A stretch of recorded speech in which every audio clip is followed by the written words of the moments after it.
Hello? Kaya ngayon? Mayor, may gabi. Welcome sa Action Radio Bacolod, Section Brian. Wala rin kinukubati, Mayo. Subong ya, Mayor. Batian mo na ako. Hello? Mayor, may gabi. Ayaw, may gawin sa hinagid eh. Hinagid, Brian. Subong, Mayor, batian mo ako. Kusog na. Hindi. Hinay kasama. Sige, manawag kami balik na si mo number, Mayor Abe, sa piyak na side Abe. Yun lang din kami.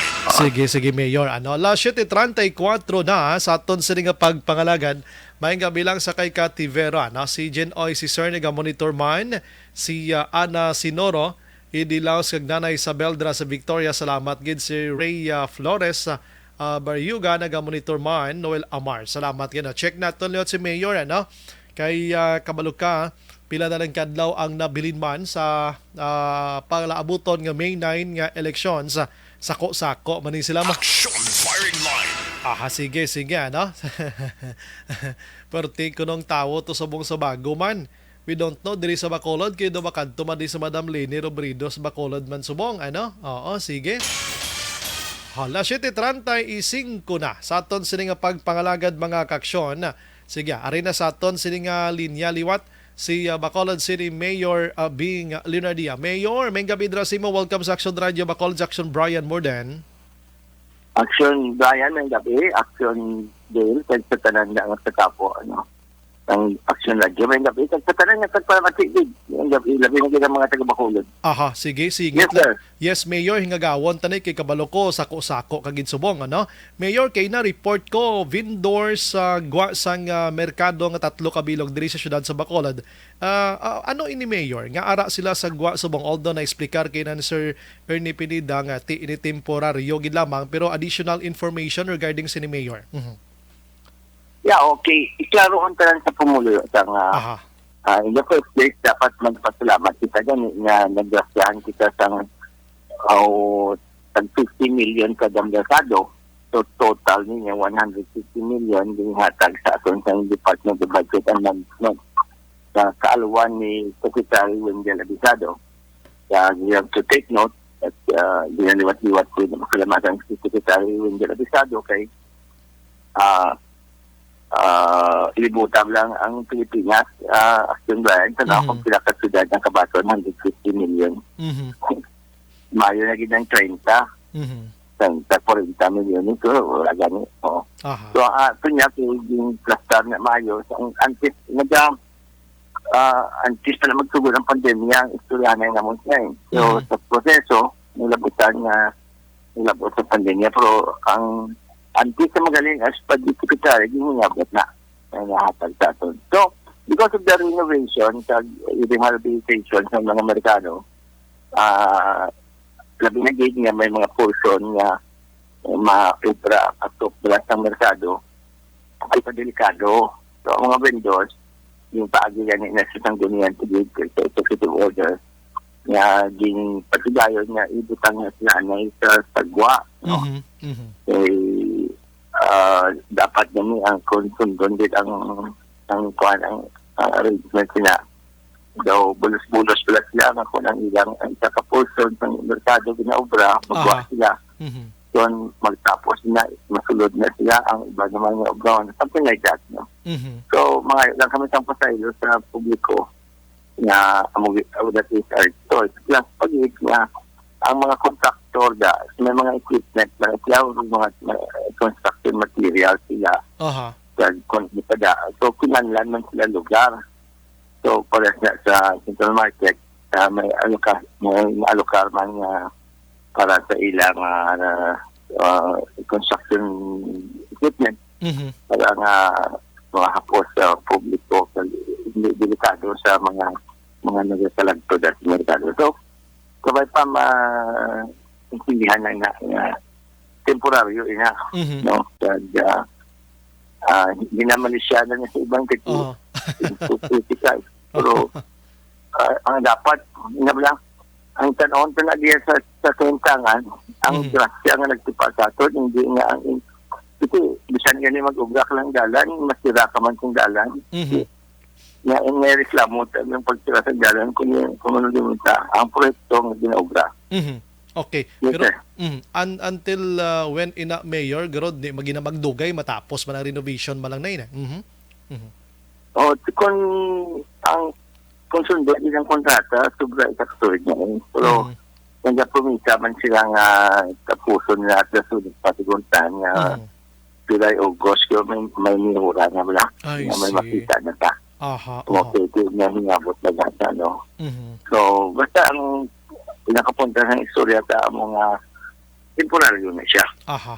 No? Importante pag Mahirap mo siyang importante nga ma-renovate na ito ba matagan siyang mas maayong pasilidad ang ato mga merkado. Aha. Bao, aring isa ka nami man nga balita, Mayor, kay ang BCC ay han ma-consider nga School of Future and posible ma-elevate into university status sa Mayor. Basi pwede mo ma-announce sa pumuloyo ang maing balita kung saan ang inauguration sining kag blessing sining 350 million pesos nga facility. Mayor. Yeah, okay. Ang BCC para sa ako niya, strong jewel na sa akong karera sa City Hall. Kay ang tinutuyo niya para magatag oportunidad sa ating mga tigado nga pumuluyo na sa sarangsang education. So, kag ginakalipay ko nga kung sumalahon, sobra na 11,000 ay nakagraduate sa BCC. For example, for the purposes of just illustration, isan to nga lang sina Action Brian ang nag-ayuhan. That is still about 6,000 sa pamilya nga napituhan. So, and it could be much bigger than that. So, kadamo siya isang kabataan nga nag-graduate sa BCC nga nag-ayuhan na. Then, naliwat-liwat ko dito. Pagpahiulo, pumulo nga isa sa akong most fulfilling moment in my career is yung mapalapit sa akong sa mga banya. Graduate ako sa BCC kag may trabaho na ko subong. Graduate ako, may negosyo na ko, and so on and so forth. So, bisan kita sa Manila ako gani, may mapalapit na to sa akong magpakilala nga BCC graduate sila. So, what I'm trying to say is that ang BCC may ngala na. No? Ang BCC, especially sa education na kurso, may mga top-notch clinical na producer na top-notch. In terms of passing percentage, masyado kataas. One among the top in the Philippines. So, nakita ko ng potential. So, that's why nag-decision ko yung post na sanggunian nga ang aton na loan sa DBP 350 million ang ilibatang sa BCC. That will change completely the face of BCC, the fiscal structure, ang pati sa information technology, kaya mo ng trade subong, ang business education. Isa ka main feature sa isang BCC na pag-upgrade ang activity center. Isa ni sa Kajin. Though nakita niyo naman ko ng picture today, hindi man typical, pero do katahong. I think as of the moment, this is the only air-conditioned gymnasium in the whole island. Subong. Sabi nga, lasang panambot ko may araw. Daw lamang gani, bisan ko dito sa Panay. So, the Bilog ng Western Visayas, may kamulan na siyang air-condition nga gymnasium, nga basketball court. So, that is also inaubra na kay isa na isang fasilidad nga ginademanda kung gandong kita nga maging universidad ang BCC. So, it will not happen tomorrow, but the steps towards making it a university gina-plastar na daan kaya hindi madugay maagong ko din parang mas dako pag ang fasilidad para sa aton pigado nga mga pumululo. So, I talked up to doctor sa BCC, si Councilor Israel Salanga. Correct. So, testimony na sa DYAC pa na siya. May futuro sa BCC. Kag si BCC, hindi lang naka-cater mayor sa Bacolod doon, kundi bilog na Negros Occidental kung sinong may luyag mag-eskwela ginabaton direya. Name lang na nga Bacolod City College pero bilog nga Negros gina-akomodar. Well, of course, ang prioridad din man niyang Bacolod noon, no? Kaya yan sa Bacolod. So, in certain cases, kung pwede mo naman, especially kung ma-transfer mo lang sila diri, sabi na nga nag-decision, nagiging matinodi, hindi yung daw pangayaw ng estudyante, no? So, matinod, kung decidido, naging matinodi, dapat yun i-encourage naman niya, gadugang ang population sa Bacolod. Hindi lang pangayaw. Yes, kadamo gid sa nanamian sila, no. Anyways, Mayor, pag-umpisa sa bulan sang Mayo kag subong ganiho ang report kag record gid dawat na mo diri from DOH Region 6. Ang syudad sa Bacolod, 0 case na naman kita sa COVID-19 and daw first honor kita nga COVID crisis management. Ano mahambal mo diri, Mayor, nga okay gid kita subong kung COVID-19 na paghambalan? Yeah, ang isang gida sa butang nga ginasalipay ko kag ginapabugal ko nga ang Bacolod na dala sa first batch, no, sa bilog ng Pilipinas kung may mga lapit adjustment sa local government units kag mga areas na gina-consider sa IATF kag Malacanang, ang Bacolod ara sa first batch of 39. So, ang mga ko kung mga istilahan, hindi na parehas na first honor kita. So, nagkakaulugan nga gusto ang obra sa pag sa COVID, no? May mga ganun oportunidad na ipakita kasi yung pagsugit ng COVID kung yung kita man sa iba ni. So, daw yung putang kami siya, daw kami pang may kakulangan. Kasi nagtinguha din kami, nag-umpisa kita sa zero since sa COVID. The mere fact na we were one of the first is a testimony na gustong nahimuta. We were doing things right. We were hitting our targets, ang atong mga polisiya, sa atong mga obra.